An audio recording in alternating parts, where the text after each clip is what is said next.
좋아요, 구독! 거물급 CEO들의 회동이 경제 상황에 미치는 영향은 여러 가지 측면에서 나타날 수 있습니다라고 답을 줬습니다. 첫 번째로 투자와 경제 활동에 영향을 미칠 수 있다라고 했습니다. 다음으로 시장의 신뢰에 대해서도 영향을 미칠 수 있다라고 말을 했고요.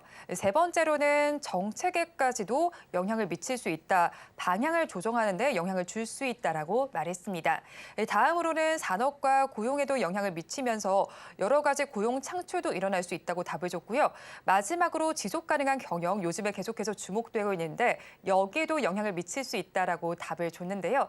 이와 관련해서 이사님 의견은 어떠신가요? 네, 일단 뭐 삼성전자라고 하는 우리나라에 있는 글로벌 탑 기업이 여러 기업들을 만나고 다닌다라는 측면에서 보면 새로운 구조조정의 시작일 수 있기 때문에 이것은 뭐 굉장히 긍정적인 뉴스. 그러니까 구조조정이라는 표현보다는 좀 더 정확하게는 새 판짜기라고 봐야 될 것 같은데요. 뭐 아시는 것처럼 삼성그룹이 만들 수 있는 것들이 글로벌 이야기 굉장히 많지 않습니까? 그래서 제조 역량이 뛰어난 삼성과 상대적으로 제조 역량이 필요했던 미국 기업들의 만남 속에서 의미 있는 여러 가지 흐름들이 아까 챗GPT가 지적한 것처럼 나타날 수 있다라고 봐야 될 것 같습니다. 네, 일단은 이재용 삼성전자 회장이 22일 동안의 방미 일정을 마치고 지금 출장길을 마무리했습니다. 다시 돌아왔는데 관련해서 여러 분야의 협력이 좀 기대가 된다라는 이야기가 나오고 있습니다.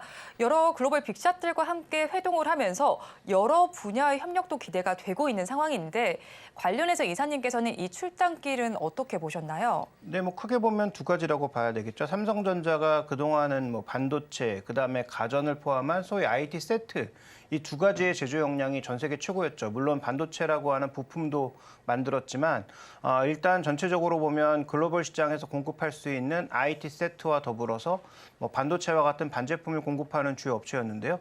한 4, 5년 전부터 들어오기 시작해서 이제 바이오 쪽에서도 의미 있는 흐름을 가져가기 시작했죠.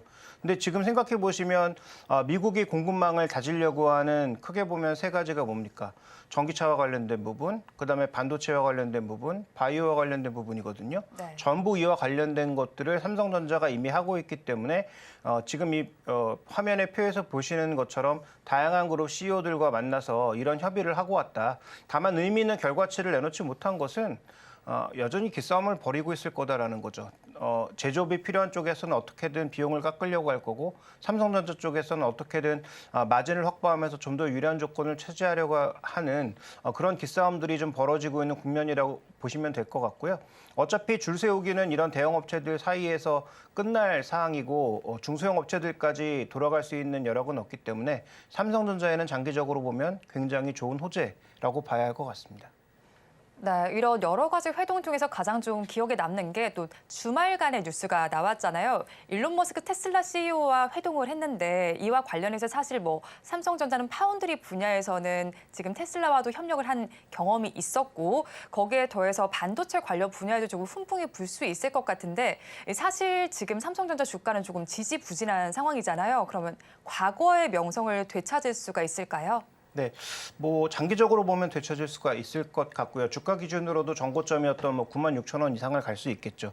그런데 여전히 시간은 필요하다라고 볼 수가 있겠고요. 지금 뭐 여러 가지 걸려 있는 글로벌 경기의 움직임이라든지 또 삼성전자를 포함한 SK하이닉스 메모리 반도체의 적어도 절반 정도를 차지하고 있는 중국 쪽에서 앞으로 어떤 행보를 보이느냐와 글로벌 시장에서 미중 갈등이 어떤 식으로 또 결과를 내느냐에 따라서 달라질 수 있기 때문에 시간은 좀 필요해 보입니다. 그렇지만 뭐 언급해 주셨다시피 테슬라와도 협업할 수 있는 게 뭐 한두 가지가 아니죠. 지금 뭐 AI형 칩 공급하는 것도 뭐 물론이겠거니와 AI 칩을 공급하는 데 있어서 그것만 필요한 게 아니거든요. 관련된 뭐 서버라든지 데이터 센터라든지 그와 관련된 뭐 D램, 그 D램만 주면 되는 게 아니라 요즘은 HBM이라고 하이밴드위스 메모리 같은 이렇게 좀 뭔가 조직화된 시스템화된 메모리도 제공해야 되고요. 그다음에 지금 뭐 스타링크에서 제공하고 있는 여러 가지 5G, 6G와 관련된 장비들도 우리가 생각해 보면 삼성전자가 이미 하고 있습니다. 중국을 걷어내는 거라면 미국이 그렇다면 결국 여기에서 우리가 생각해 봐야 되는 것은 협력할 부분이 너무 많아서 뭐부터 해야 될지를 잘 정리가 안 되는 그런 상황이라고 보여지죠. 그래서 지금 구간에서 어쨌든 호재는 시간을 두고 천천히 나오겠지만 장기적으로 봤을 때 삼성전자가 새 판을 짜고 있고 그 새 판에서의 역할은 생각보다 꽤 많을 수 있다. 왜냐하면 이 모든 양을 TSMC가 이제는 혼자 감당할 수 없을 정도의 규모로 커지고 있고요. 특히 이제 이 비메모리 분야에서는 점점 소품종, 다품종 소량 생산으로 갈 가능성도 있기 때문에 물론 여전히 대량 생산도 이어지겠지만 범용화된 반도체보다는 특화된 반도체의 숫자가 많아질 수 있기 때문에 삼성전자에게 오는 기회가 생각보다 있다. 왜냐하면 지금 5나노 이하의 선단 공정을 할 수 있는 회사는 여전히 TSMC와 삼성전자 둘뿐인데 TSMC는 캐파가 풀로 찼고 여전히 삼성전자가 여유가 좀 있다라는 측면에서 뭐 엔비디아가 됐든 테슬라가 됐든 여러 회사와 협력할 수 있는 길은 삼성전자에 좀 더 열려 있다라고 봐야 될 것 같습니다. 네, 여러 업체와 관련해서 조금 장기적으로 보고 협력할 길이 뭐 테슬라 말고도 엔비디아 등 다른 업체와도 열려 있다라고 말씀을 해주셨는데 사실 그런데 반도체뿐만이 아니라 제약 바이오 분야에서도 조금 협력이 있을 거다라는 이야기가 나오고 있잖아요. 네. 관련해서 지금 삼성 바이오로직스 같은 경우 오늘 장에서 1%대 강세를 보여주고 있는데 사실 오늘 제약 바이오주 전반이 잘 가고 있는 상황은 아닌 상황에서 아마 삼성 회장의 회동 때문에 이런 결과가 발생이 되고 있는 것 같아요. 관련해서 바이오주 전반에는 어떻게 보고 계실까요? 네, 뭐 바이오 전반의 영향보다는 삼성 바이오 관련돼서 우리가 영향을 좀 살펴봐야 될 텐데 일단 이것은 예전부터 주가에 녹아있던 부분입니다.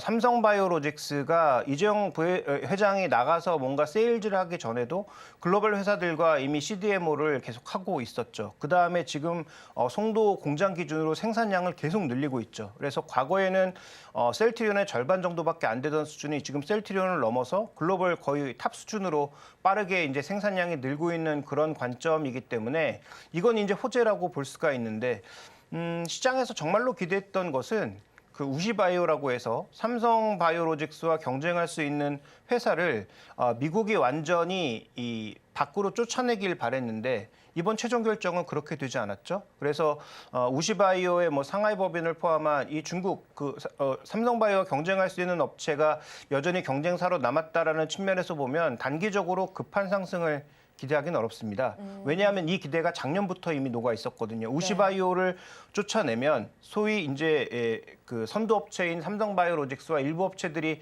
이걸 다 나눠 가지지 않겠느냐라는 기대감이 있었는데 실제로 미국에서 우시바이오를 밀어내지 못함으로써 여전히 3사가 경쟁해야 되는 그런 상황이라는 거죠. 따라서 삼성바이오로직스는 단기적으로는 뭐 주가의 큰 폭의 상승을 기대하기는 어렵고 장기적으로는 생산 물량을 계속 늘려나가고 있어서 바이오 업계의 TSMC가 될 가능성. 그러니까 삼성바이오로직스에게 만들어달라는 회사들이 점점 많아질 가능성이 높죠. 그리고 이렇게 하다 보면 뭐 우리의 기대뿐일 수도 있겠습니다만 삼성바이오로직스가 지금 회사가 크게 보면 두 가지 아니겠습니까? CDMO를 하는 쪽 하나, 연구개발을 하는 쪽 하나가 있는데요.